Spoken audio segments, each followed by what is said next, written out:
Hi, first grade, and welcome to Read Aloud. So today we're going to be reading Curious George, A Winter's Nap. One fall day, Bill and George went fishing. Bill saw George shivering. Maybe it was too cold to fish.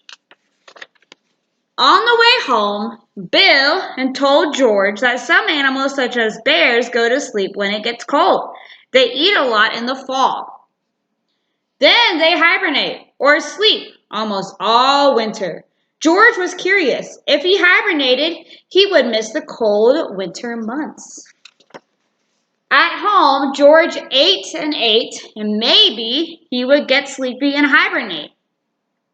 Upstairs in bed, George tried to sleep, but his room was too bright.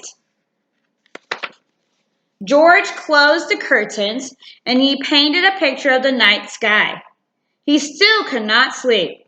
How did bears do it? George asked the man with the yellow hat about hibernation. This book says bears sleep in dark, quiet caves, said the man. That was it. George needed a cave.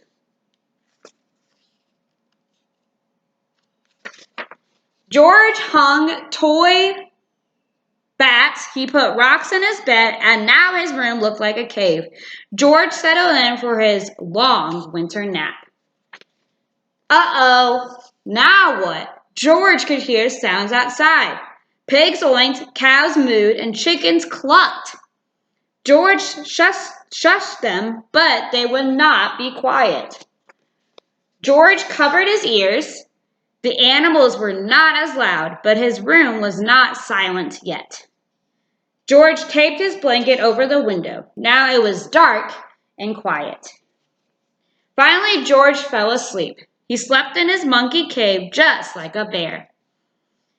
After a long time, George woke up. He had done it. He had hibernated. How did you sleep last night? Asked the man. Last night? George had slept only one night, not all winter? George was sad. Then the man had an idea. He took out a box of winter things.